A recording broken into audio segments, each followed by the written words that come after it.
The purpose of this module is to introduce a principle of teaching in the field of behavior analysis known as incidental teaching, define incidental teaching, and examine a real case scenario that demonstrates this teaching strategy. Many teachers and parents struggle with how to best teach communication to young students with autism spectrum disorders and ensure that the skills generalize to a variety of settings, people, and materials. Incidental teaching is a strategy that can be used to address these issues. It applies methods of applied behavior analysis to skills taught in typical preschool or home settings. After completing this module, you will be able to define incidental teaching, state the aim of incidental teaching, list the 7 key steps to carrying out incidental teaching, list advantages to using incidental teaching, and understand the importance of data collection and assessment of skill development during incidental teaching. Incidental teaching can be described as a systematic protocol of instruction that is provided in the context of natural environments.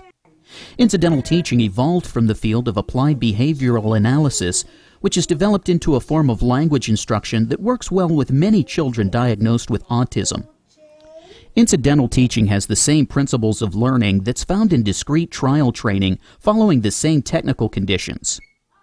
The intervention is composed of operant techniques.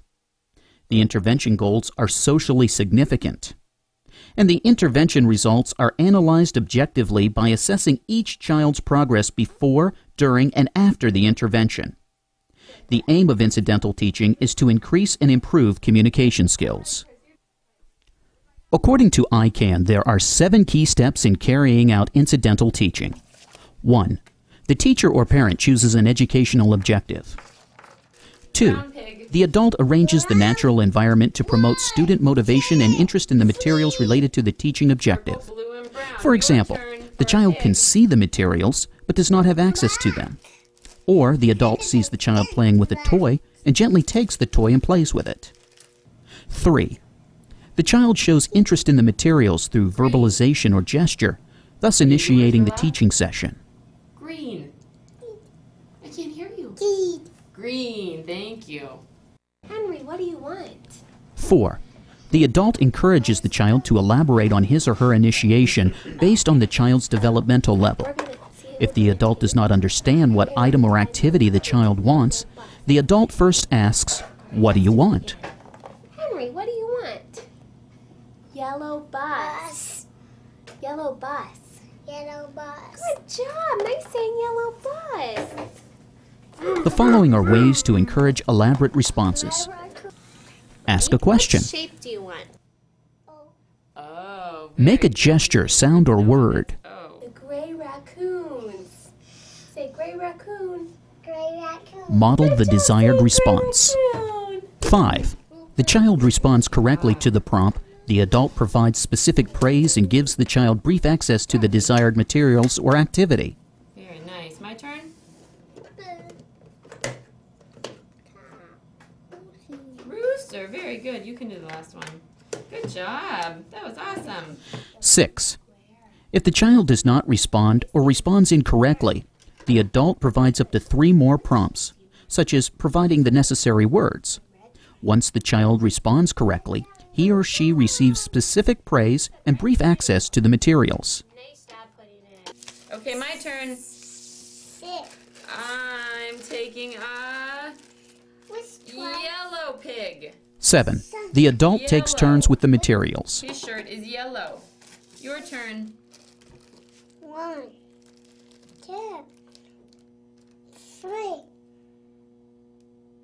4. The steps begin again. The incidental teaching session should end with success. The child responds correctly and receives access to the materials. The session should be brief and end once the child loses interest. In review, incidental teaching is a teaching strategy used by a teacher or parent and takes advantage of naturally occurring incidents or situations to provide learning opportunities for students. The adult organizes the learning environment around a set of pre-planned learning objectives by taking into account the child's individual preferences.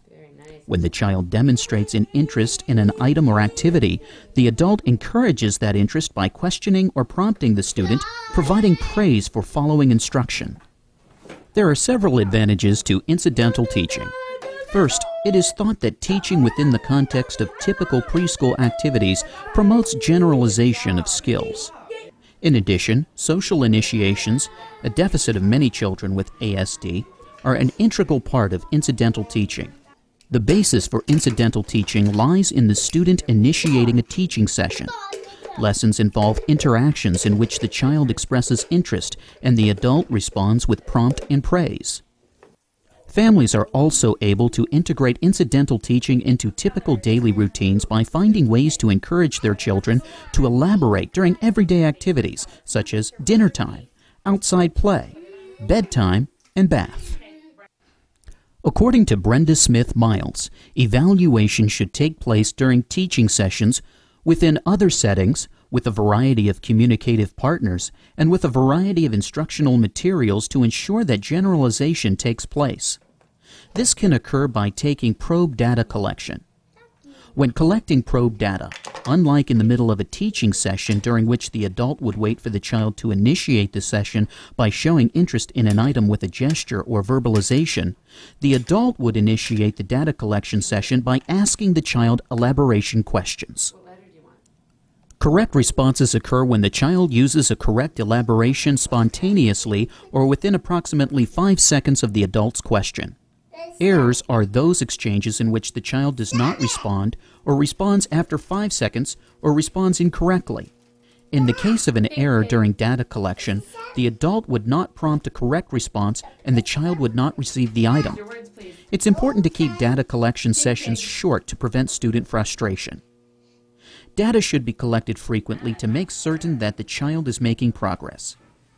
If the data does not show improvement, another strategy should be considered, or the method of delivery should be assessed to judge if changes are necessary.